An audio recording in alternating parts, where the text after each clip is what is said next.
Market में बहुत संभल कर है कमाना। इन्हीं बातों को समझने के लिए आज आरती जी हमारे साथ जुड़ गई हैं। आरती जी, जिस तरीके से मार्केट में फ्लक्चुएशन बहुत ज़्यादा हो रही है, प्लस और माइनस के बीच में इन्वेस्टर्स अपना अंदाज़ा नहीं लगा पा रहे, किन बातों को ध्यान रखना चाहिए कि वो अपने पैसे को बचा सकें और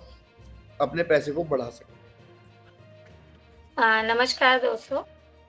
मैं जैसे कि आप लोगों से पहले भी कई बार इन चीज़ों के लिए बात कर चुकी हूँ कि आपने जैसे देखा होगा कि चाइना के रेट कट कम होने की वजह से एफएफआईज़ यहाँ से अपना स्टॉक सेल कर रहे हैं। अगर हम रिकॉर्ड देखें तो हमने अभी तक देखा है कि जो हमारा अक्टूबर का मंथ था, उसमें एफएफआईज़ ने करीब 1,39,000 के अराउंड इतने करोड़ की सेलिंग करी थी। 1 करोड़ 39 लाख के अराउंड। और अगर हम लोग अब इस मंथ का देखें कि नवंबर में अभी तक जो हुई है हमारी सेलिंग, करीब 25,000 करोड़ तक की सेलिंग हो चुकी है। ठीक है, तो इसे देखते हुए ये दिख रहा है कि हमें कि हमारी सेलिंग इधर रेगुलर जो हो रही है वो इंक्रीज़ हो रही है और उसके अंदर एफएफआईज़ के अंदर सेलिंग का प्रेशर बढ़ता जा रहा है जो हमारी मार्केट पर आ रहा है। चाहे डीआईज़ कितनी भी बाइंग कर रहा है लेकिन मार्केट को स्टेबल नहीं कर पा रहा है, ये आप लोगों को आपके पोर्टफोलियो से क्लियर हो रहा होगा कि अगर मार्केट 300 या 400 पॉइंट इंक्रीज़ भी करता है तो आपके पोर्टफोलियो पर ज़्यादा फ़र्क नहीं पड़ता है 1 या परसेंट या 2% का। लेकिन वही मार्केट अगर 300 पॉइंट जाता है तो आपका पोर्टफोलियो 5 से 6% डाउन नज़र आता है। तो यही एक रीज़न जो नज़र आ रहा है आपको कि मार्केट में गैपिंग का जो लोग कह रहे हैं कि मार्केट 10,000 पॉइंट ना 5,000 गिर जाएगा या 3,000 आ जाएगा या 20-19,000 आ जाएगा इंडेक्स। तो मैं इंडेक्स को ये चीज़ नहीं कहूँगी कि इंडेक्स इतने परसेंट में गिरेगा, इंडेक्स नहीं गिर के स्टॉक की वैल्यू ज़्यादा गिरेगी जिसमें आपके पोर्टफोलियो से आपको ये क्लियर होगा कि मार्केट में डाउन प्रेशर आ रहा है। हम लोगों ने जो आपको लेवल दिए थे निफ्टी के, कि निफ्टी जो है हमारी 23,800 की चली जाएगी, तो 23,800 से अगर नीचे मूव करती है तो 23,500 से 23,150 तक के लेवल हम मान के चल रहे हैं निफ्टी के, जो हमें देखने को मिल सकते हैं हाल-फिलहाल के। और मैं ये नहीं कहती हूँ कि वो बहुत टाइम में हो सकता है कि जल्द से जल्द भी हमें ये देखने को मिल जाएँ, ये टारगेट हमें इस मंथ तक या नेक्स्ट मंथ के फर्स्ट वीक तक ये हमें टारगेट देखने को मिल सकते हैं। तो मैं यही कहना चाहूँगी कि जिनको अगर शॉर्ट टर्म भी कर रहे हैं और उसमें प्रॉफ़िट मिल रहा है, तो उस प्रॉफ़िट को लेते चलें और इस लालच में ना फँसें कि मार्केट 1 दिन बढ़ गया है, 2 दिन बढ़ गया है, तो उसको देखते हुए उस लालच में ना फँसें कि हम मार्केट में स्टॉक और बढ़ जाएगा, तो जितना कम लॉस होगा उतने को आप नीचे से बाय कर आप उसको गेन कर पाएँगे। मैडम, जिस तरीके से आपने बताया कि अभी निफ्टी 23,150 भी आ सकती है, लेकिन वहीं पोर्टफोलियो में परसेंटेज में अब गिरते हुए बहुत ज़्यादा लगता है और बढ़ते हुए कुछ नहीं लग रहा। ये क्या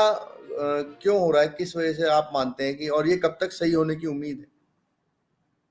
देखिए, सही होने के लिए तो अभी हम इस चीज़ को नहीं कह सकते हैं क्योंकि देखिए अभी जब तक रेट कट हमारे जो अभी रिज़ल्ट वग़ैरह आए हैं उसको देखते हुए या रेट कट को देखते हुए हमारे जो रेट कट अभी नहीं डाउन हुए हैं और आगे भी गिरने की रेट कट ना होने की उम्मीद नहीं है। तो जब तक रेट कट हमारी साइड से डाउन नहीं होगा तब तक शायद एफएफआईज़ हमारी साइड पर इंटरेस्ट नहीं दिखाएगा और वो अपनी सेलिंग को आगे तक रहता है। तो वही एक रीज़न ये भी रहेगा कि अगर चाइना वहाँ से और रेट कट दे देता है 0.25 का,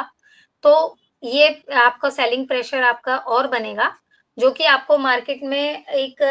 आप ये कह सकते हैं कि डरावनी स्थिति आप लोगों के लिए रहेगी, जो लोग पोर्टफोलियो को हर स्टेज पर अपना बाइंग कर रहे हैं और सेलिंग नहीं कर रहे हैं कि भई ये ठीक है, जो लोगों ने पिछले टाइम देखा है कि जब भी डाउन आता था, लोग बाय कर लेते थे और उसके बाद मार्केट इंस्टेंट बढ़ जाता था। 1 हफ्ते में या 10-15 दिन में, तो लोग बेच लेते थे। तो लोग उसी ट्रेंड को समझकर आज जो बाइंग कर रहे हैं, तो मैं ये कहती हूँ कि उस ट्रेंड को फ़ॉलो ना करें, क्योंकि मार्केट में अभी वो ट्रेंड नहीं है जो आपको मार्केट में आपको प्रॉफ़िट दे जाएगा। तो इसीलिए मैं यही कहना चाहूँगी कि एवरेज के लिए अपना पैसा थोड़ा रोक कर चलें और सही ट्रेंड टाइम पर आप अपने इसको स्टॉक को बाय करें, वहाँ पर। अभी कोई सेक्टर अगर आप बताना चाहें, कोई जिसमें वो इन्वेस्ट करके अपने पैसे को बढ़ा सकता है? देखिए, अभी कोई पर्टिकुलर एक सेक्टर में कोई ऐसा नहीं कह सकती हूँ कि जिसके अंदर हम लोग मार्केट का उस सेक्टर में हम बाइंग करके वो कर सकते हैं क्योंकि आपने देखा होगा कि मार्केट गिरता है तो मिड कैप, स्मॉल कैप सभी नीचे जाता है। तो लेकिन जो अगर आप शॉर्ट टर्म खेल रहे हैं तो लार्ज कैप को प्रेफ़र करें,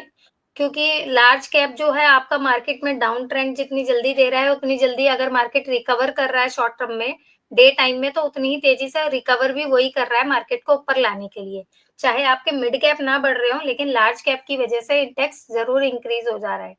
तो अगर आप शॉर्ट टर्म ट्रेडिंग कर रहे हैं या डे ट्रेडिंग कर रहे हैं, तो आप मिड कैप और स्मॉल कैप को थोड़ा-सा इग्नोर कर लार्ज कैप की तरफ थोड़ा-सा ध्यान दें, तो शायद शॉर्ट टर्म में आप उसमें या डे ट्रेडिंग में आप प्रॉफिट ले पाएँगे। जी मैडम, आज आपने बताया कि जिस तरीके से पिछले दिनों और मार्केट का ट्रेंड था